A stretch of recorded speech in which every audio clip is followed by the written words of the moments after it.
Hello, hello, hello. Welcome to this episode of Straight Talk on insights into leaders solving problems.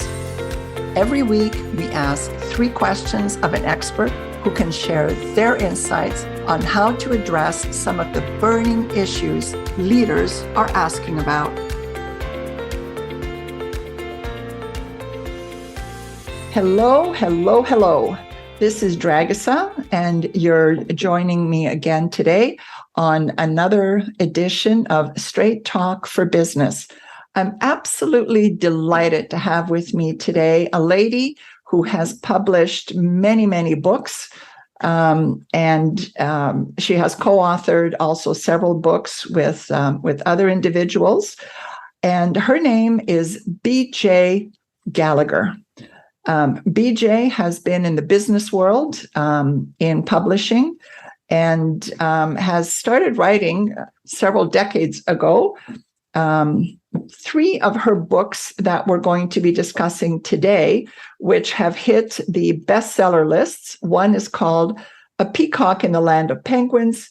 The other is It's Never Too Late to Be What You Might Have Been. And then the third one, Being Buddha at Work.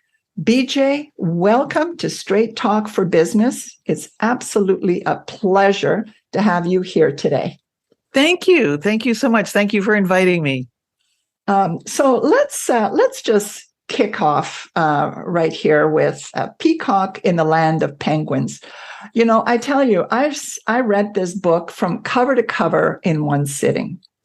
It was absolutely delightful, and it was really, to me, all about being different. I have worked in the land of penguins for many, many years and felt like the peacock, quite frankly.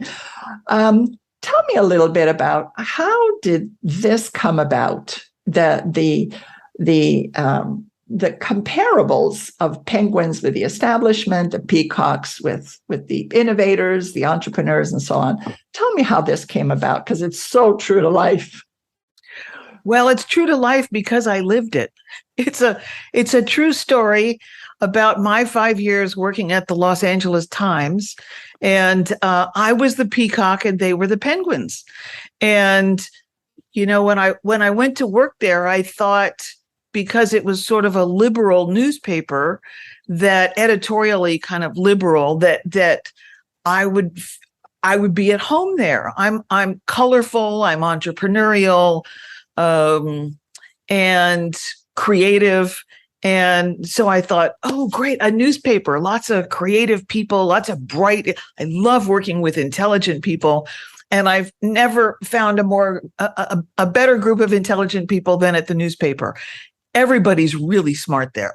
And I had worked at a university before then, which is full of smart people too, but newspaper people are even smarter, I think. Anyway, so I loved working there, but it didn't take very long before I discovered that I had misjudged the organization coming in. You know, by appearances, I thought they were kind of liberal. Well, they were in their editorial policy, but they weren't in their business practices. It was a 100-year-old organization, white, male, good old boy, bureaucratic, and they had been successful. Profits back then were in double digits. This was back in the 80s, the late 80s. And it was like they had a printing press in the basement that printed money. That's how successful they were. So when I came in with new eyes and said, well, why do you do it that way? Or maybe we should change this. And they'd say, this is what's made us successful. This is the Times way of doing things. So they never wanted to change anything, despite the fact that the world around them was beginning to change. So when I left after 5 years, I was so frustrated. I just needed to get it out of my system. So I thought, I'll just write the story out, and that'll get it out of my head and I can move on. And little did I know that the story was going to turn into a book. And the book would turn into an international bestseller. It's in 24 languages, and I think that's why it's been so successful. As my editor said, that which is the most personal is also the most universal.